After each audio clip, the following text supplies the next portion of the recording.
अस्सलाम वालेकुम, welcome to the course again. आज हम पढ़ेंगे बोर रेडियस के बारे में। तो बोर रेडियस को समझने से पहले, उसको कैलकुलेट करने से पहले, सबसे पहले हमारे पास एक एटम का होना ज़रूरी है।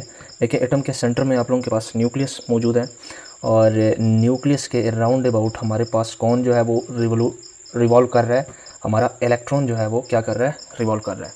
यानी एक सेंटर में एक न्यूक्लियस मौजूद है जिसके राउंड अबाउट कौन रिवॉल्व कर रहा है, इलेक्ट्रॉन जो है वो रिवॉल्व कर रहा है। अब इलेक्ट्रॉन जो है वो शेल के अंदर रिवॉल्व कर रहा है, ज़ाहिर सी बात है। अब हमने ये समझना है कि जो न्यूक्लियस यहाँ पर एक फ़ोर्स लगा रहा है इलेक्ट्रॉन के ऊपर, उस फोर्स को हम यहाँ पर क्या कह रहे हैं, उस फोर्स को हम कोलम्बिक फ़ोर्स का नाम ले रहे हैं।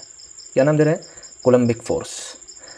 समझ में आ रही है? यानी इलेक्ट्रॉन के ऊपर जो न्यूक्लियस एक्सर्ट कर रहा है फोर्स, उस फोर्स को हम क्या नाम दे रहे हैं? कोलम्बिक फ़ोर्स का नाम दे रहे हैं। और हमारे पास कोलम्बिक फ़ोर्स जो है उसका जो डेरिवेशन या कूलम लॉ से हमने डिराइव किया था फिज़िक्स में, वहाँ पर कोलम्बिक फ़ोर्स बराबर है यहाँ पर Q1 Q2 divided by 4 pi epsilon not r square. यानी ये आप लोगों के पास किसका फार्मूला है? ये कोलम्बिक फ़ोर्स का फार्मूला है। यहाँ पर आप लोग देखें, Q1 जो है वो पॉजिटिव चार्ज को शो कर रहा है और Q2 जो है वो किसको शो कर रहा है? नेगेटिव चार्ज को शो कर रहा है। यानी ये Q1 Q2 असल में चार्जेस हैं। तो मैं यहाँ पर प्रोटॉन का नंबर Z पे शो कर सकता हूँ, जी को शो कर सकता हूँ, एटॉमिक नंबर को Z से मैं शो कर सकता हूँ जिसके न्यूक्लियस के अंदर प्रोटॉन है। अब जो न्यूक्लियस के अंदर पॉजिटिव चार्ज है उसको मैं यहाँ पर ई यानी चार्ज, उसको हम पॉजिटिव से रिप्रेजेंट कर सकते हैं। और यहाँ पर जो इलेक्ट्रॉन का जो चार्ज है उसके ऊपर नेगेटिव चार्ज है। तो मैं ओवरऑल अगर इलेक्ट्रॉन और प्रोटॉन के माबेन जो कोलम्बिक फ़ोर्स लगने वाला है उसको मैं ये लिख सकता हूँ कि coulombic force that is equal to Q1 Q2, इसको मैं ई स्क्वायर लिख सकता हूँ ना। यानी दोनों चार्ज, ई पॉजिटिव ई नेगेटिव, इसको मैंने दो चार्ज हैं तो ई स्क्वायर ले लिया। जेड एटॉमिक नंबर हुआ, कितने प्रोटॉन है उसको हम किससे रिप्रेजेंट करते हैं? जेड से, into 4 pi epsilon naught into R square. R square का मकसद ये है कोलम्बिक फोर्स जो है वो इन्वर्स रिलेशन कर रहा है किसके साथ? रेडियस के साथ। जितना आपके पास रेडियस ज़्यादा होगा, यानी ये चार्जेस जितने दूर होंगे तो कोलम्बिक फोर्स उतना कम होगा। ये चार्जेस जितने पास होंगे, नज़दीक होंगे, तो कोलम्बिक फोर्स उतना ज़्यादा होगा। यानी रेडियस का यानी डिस्टेंस का कोलम्बिक फोर्स के साथ इन्वर्स रिलेशन है। अब एक बात जो समझनी है वो यहाँ पर ये है कि हमारे पास जो कोलम्बिक फोर्स लग रहा है वो कहीं ना कहीं इलेक्ट्रॉन को एक सर्कल में भी तो घुमाने पर मजबूर कर रहा है। तो वो सर्कल में घुमाने पर जो मजबूर करने वाली फोर्स है उसको हम क्या बोलते हैं? सेंट्रीपिटल फोर्स कहते हैं। उसको हम क्या बोलते हैं? Centripetal force. और सेंट्रीपिटल फोर्स का फार्मूला क्या होता है? mv²/r। यानी ये कोलम्बिक फोर्स जो है वो कहीं ना कहीं हमारे पास किस फोर्स का काम कर रहा है? साथ साथ एक तो इलेक्ट्रोस्टैटिक फोर्स का काम कर रहा है, दूसरा साथ साथ कौन सा काम कर रहा है? एक सेंट्रीपिटल फोर्स का भी काम कर रहा है। तो मैं तो यूँ लिख सकता हूँ कि हमारे पास इस इलेक्ट्रॉन के ऊपर लगने वाली फोर्सेस जो हैं वो mv²/r, यानी हमारे पास जो सेंट्रीपिटल फोर्स हैं वो किसके बराबर हुआ? कोलम्बिक फोर्स के बराबर हुआ ना। तो कोलम्बिक फोर्स का फार्मूला है ZE² divided by 4 pi epsilon naught into R square. ये किसका फार्मूला हुआ? ये कोलम्बिक फोर्स का फार्मूला हुआ। अब हमने ये करना है कि जो आर है वो किसके साथ कैंसिल हो जाएगा? आर स्क्वायर के साथ कैंसिल हो जाएगा। तो हमारे पास क्या बच रहा है? mv² that is equal to ZE² divided by 4 pi epsilon naught into R बच रहा है। समझ में आ रही है? तो ये इक्वेशन बच गया। अब हमने कुछ यूँ करना है कि जो आप लोगों के पास दोनों पहले तो हमने ये करना है कि ये जो इक्वेशन है इससे हमने आर को सब्सटीट्यूट करना है। अब आर को सब्सटीट्यूट करने का तरीका ये है कि दोनों साइड्स को हम आर पे क्या करेंगे? मल्टीप्लाई करेंगे। आर पे क्या कर लेंगे? मल्टीप्लाई करेंगे। तो आर और आर यहाँ पर कैंसिल हो जाएगा। तो हमारे पास बन जाएगा mv²r that is equal to, देखिए, ZE² into 4 pi epsilon naught into R. तो यहाँ पर चला गया। समझ आ रही है?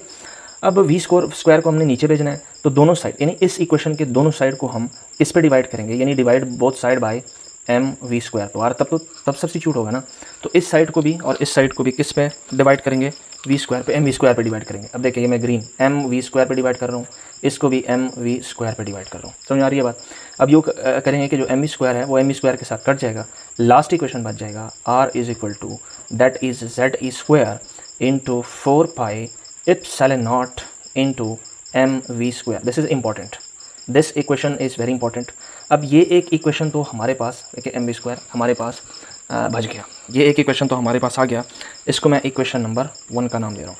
अब आप लोगों के जहन में ये आ रहा होगा कि सर यहाँ पर तो आर हमारे पास सब्स्टिट्यूट हुआ। देखिए, मैंने आर असल में क्या है?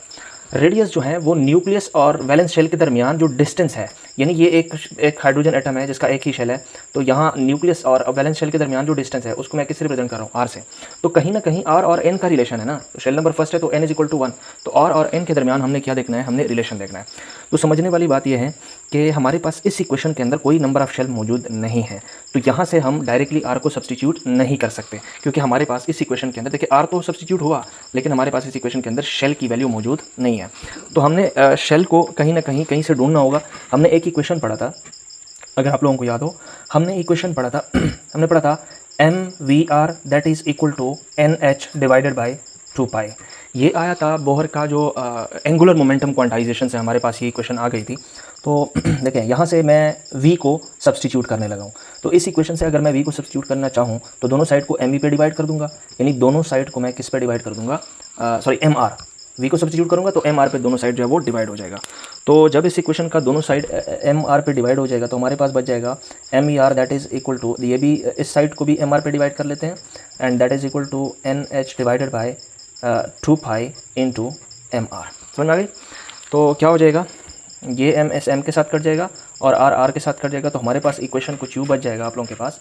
देखिए ये m m के साथ कट जाएगा, r r के साथ कट जाएगा, तो इक्वेशन हो जाएगा हमारे पास v that is equal to nh divided by 2 pi into mr। ये क्वेश्चन बच जाएगा। अब हमने करना क्या है, हमने करना ये है कि जो आप लोगों के पास दोनों साइड्स हैं, बल्कि इस पूरे इक्वेशन का हम क्या लेंगे, होल स्क्वायर ले लेंगे। क्या ले लेंगे, होल स्क्वायर, यानी ये जो हमारे पास v इक्वल टू इसका क्या ले लेंगे, होल स्क्वायर ले लेंगे। यहाँ पर मैं लिख रहा हूँ, इसका क्या लेंगे, होल स्क्वायर ले लेंगे। तो जब इस इक्वेशन का होल स्क्वायर ले लेंगे तो हमारे पास ये इक्वेशन क्या बच जाएगा, देखें इधर देखें, ये इक्वेशन हमारे पास क्या बच जाएगा, ये स्क्वायर v पर है ना, तो यहाँ पर लिख सकता हूँ v स्क्वायर, लिख सकता हूँ ना, v पर है, ये स्क्वायर v पर भी है, और यही square n that is equal to, ये स्क्वायर n पर भी है तो n का स्क्वायर, h पर भी है तो h का square that is equal to 2 और 2 से मल्टीप्लाई होगा 4 पाई, पाई पे भी स्क्वायर आ जाएगा, m पर भी स्क्वायर आ जाएगा, और किस पे आ जाएगा, r पर भी स्क्वायर आ जाएगा। ये हमारे पास v स्क्वायर की कीमत हो गई, वैल्यू आ गई v स्क्वायर की। अब इक्वेशन नंबर 1 में जो v स्क्वायर यहाँ पर आ गया है, इसको या उसकी वैल्यू, यानी इसको मैं नाम दे सकता हूँ इक्वेशन नंबर 2। तो इक्वेशन नंबर 2 की v स्क्वायर की वैल्यू उठा के इक्वेशन नंबर 1 में पुट करनी है। समझ आ रही है? तो ये पूरी की पूरी वैल्यू हम किस में पुट करेंगे, इक्वेशन नंबर 1 में। आइए देखते हैं नेक्स्ट पेज पे क्या निकलता है। तो हमारे पास कुछ यू इक्वेशन बन जाएगा। देखिए इंपॉर्टेंट है, अब हम रिजल्ट की तरफ जा रहे हैं। तो हमारे पास देखें वो इक्वेशन क्या था, that is r is equal to R किसके बराबर था, Z E square divided by 4 pi epsilon naught into m, और v स्क्वायर तो था, लेकिन v स्क्वायर की वो कीमत हम पुट करेंगे, और v स्क्वायर की कीमत हमने यहाँ पर देखें, v square that is equal to, देखें यहाँ पर देखिए ये v square that is n square h square 4 pi epsilon naught m square into r square. तो v स्क्वायर की कीमत क्या थी, v स्क्वायर की कीमत थी that is equal to n square h square divided by 4 pi square m square into r square. समझ में आ गई? ये किसकी कीमत आ गई, v स्क्वायर की कीमत आ गई। अब मैथ्स के जो रूल हैं वो अप्लाई कर लेते हैं। मैथ्स के रूल में ये टर्म जो है वो ऊपर जाके क्या हो जाएगा, मल्टीप्लाई हो जाएगा। तो हमारे पास r बराबर हो जाएगा that is equal to Z E square, r किसके बराबर जो है, that is equal to Z E square. अब देखें 4 पाई, ये 4 पाई, अब देखें 4 pi square m square into R square divided by, नीचे क्या जाएगा 4 पाई एप्सिलॉन नॉट, यही value m into n square into h square. समझ में आ गई? अब होगा यूँ कि हमारे पास कुछ कट रहा है। क्या क्या कट रहा है, कट ये रहा है कि 4 के साथ कट जाएगा। समझ आ गई? पाई जो है वो पाई स्क्वायर के साथ कट जाएगा, m जो है वो m स्क्वायर के साथ कट जाएगा, बाकी तो कुछ नहीं कट रहा ना, और r जो है वो r स्क्वायर के साथ कट जाएगा। तो मैं ये इक्वेशन ये लिख सकता हूँ कि जेड ई स्क्वायर हमारे पास क्या हो जाएगा, ये आ गया जेड ई स्क्वायर, यहाँ पर जेड स्क्वायर ऊपर रह गया, बाकी क्या रह गया, पाई भी रह गया, देखिए पाई भी रहता है, बाकी क्या रहता है, m भी रहता है, बाकी क्या रहता है, r भी एक रहता है, डिवाइडेड बाय नीचे क्या रहता है 4 के साथ कट गया, सिर्फ एप्सिलॉन नॉट रहता है, बाकी क्या रहता है n रहता है, और हमारे पास h स्क्वायर रहता है, दैट इज़ इक्वल टू, यहाँ पर तो कुछ नहीं रहता ना, ये बराबर हो गया 1 के। समझ आ गई? अब इम्पॉर्टेंट है, इस r को हमने क्या करना है, सब्सटीट्यूट करना है। इस r को सब्सटीट्यूट करने का वाहिद तरीका ये है कि इस इक्वेशन के दोनों साइड को कंजुगेट पे मल्टीप्लाई कर लेते हैं। यानी इस इक्वेशन के कंजुगेट पे मल्टीप्लाई करेंगे, हम लिख सकते हैं मल्टीप्लाई बोथ साइड विद क्या, इसका कंजुगेट क्या, इस इक्वेशन का कंजुगेट क्या रहता है, वो रहता है हमारे पास epsilon naught n square h square divided by Z E square pi m। r को तो हमने सब्स्टिट्यूट करना है, तो इस इक्वेशन के दोनों साइड को हम इस टर्म से क्या कर लेंगे, मल्टीप्लाई। देखिए ये इसका उल्टा हो गया ना, तो इसको हम क्या बोलते हैं, कंजुगेट ऑफ दैट इक्वेशन। तो इसको जब हम करेंगे तो आइए देखते हैं क्या निकलता है। ये इक्वेशन क्या है, ये इक्वेशन लिख ले पहले।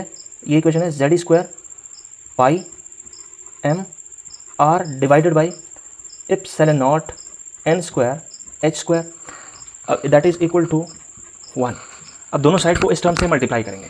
इसे मल्टीप्लाई करने से देखें ये टर्म क्या है, इसको मैं अलग पेन से लिख रहा हूँ, अलग कलर से, ताकि आपको समझा जाए। देखें ये टर्म क्या है, epsilon naught N square H square divided by Z E square into pi M. इस चीज़ से क्या कर लेंगे, मल्टीप्लाई। इस साइड को भी मल्टीप्लाई किया और इस साइड को भी मल्टीप्लाई करेंगे। क्या टर्म है, epsilon naught N square H square divided by Z E square pi M. Conjugate से हमने क्या कर लिया, मल्टीप्लाई कर लिया। अब क्या हो जाएगा, अब ये हो जाएगा कि जो आप लोगों के पास एप्सिलॉन नॉट के साथ कट गया, एन स्क्वायर के साथ चला गया, एच जो है वो एच स्क्वायर के साथ, जेड स्क्वायर के साथ, पाई के साथ चला गया, एम के साथ, तो रहता क्या है, तो आर ही रहता है ना। ये पूरा टर्म इससे मल्टीप्लाई हो जाएगा 1 से, तो वही इक्वेशन आ जाएगा। तो हमारे पास आर जो है क्या रह गया, आर जो है वो बराबर हो जाएगा, देखिए यहाँ पर आर रहता है, आर बराबर हो जाएगा किसके, epsilon naught N square H square divided by Z E square pi M. ये हमारे पास फाइनली इक्वेशन है किसका, रेडियस का। इसका इक्वेशन है रेडियस का। अब हमने यूँ करना है कि जो कुछ चीज़ें जैसे कि इप्सिलॉन नॉट और एच स्क्वायर और बाकी हम लिख सकते हैं जेड भी, अगर हाइड्रोजन हो तो वो भी कांस्टेंट है, और चार्ज तो वैसे भी कांस्टेंट है, पॉजिटिव या negative 1.67 × 10⁻19 coulomb in sense of electron, और प्रोटॉन पे भी इतना, सिर्फ साइन चेंज है। पाई का 3.14 वो भी कांस्टेंट है, और मास तो वैसे भी इलेक्ट्रॉन का कांस्टेंट है, तो जाहिर सी बात है, या फिर कोई भी एटम ले लो वो कांस्टेंट है। तो हमारे पास इन कांस्टेंट की जब जो वैल्यूज़ हैं जब वो पुट करेंगे तो हमारे पास वैल्यू आएगी 0.53 एंगस्ट्रम।